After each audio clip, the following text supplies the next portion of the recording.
салом алейкум дӯстон, подписчикони азиз, хушомадед ба канали Saif Pro. бо хоҳишу дархостҳои шумо имрӯз як суруд омода намудем аз шодравон Аҳмад Зоҳир пешкаши шумо мегардонем. марҳамат, тамошо кунед. лайк, подписатсия, комментария ай хотир набарорем.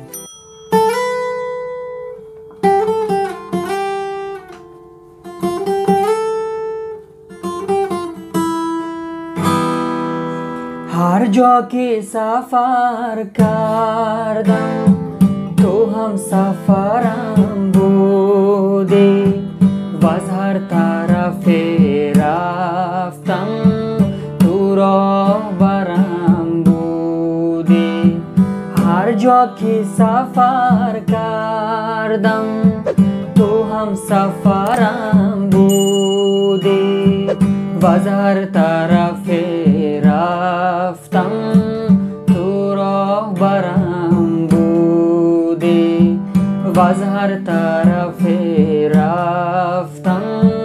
تو راهبرم بودی با هر کی سخن گفتم پاسخ ز تو بشناختم با هر کی نظر کردم تو در نظرم بودی با هر کی سخن گفتم پاسخ ز تو بشناختم با هر کی نظر کردم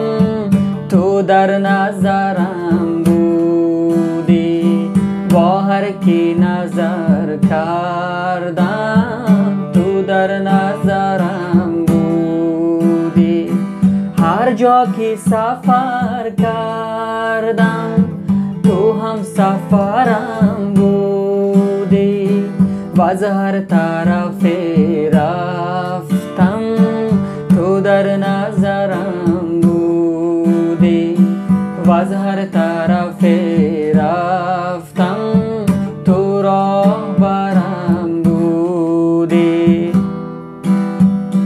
هر صبح و دم رفتم هم گوش تو می رفتم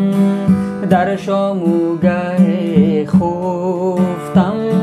بالین سرم بودی هر صبح و دم رفتم هم گوش تو می رفتم در شام و گه خفتم بالین سرم بودی بر شام و گه خفتم بالین سرم بودی هر جا که سفر کردم تو هم سفرم بودی هر جا که سفر کردم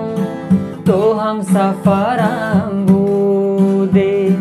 و از هر طرف رفتم تو راهبرم بودی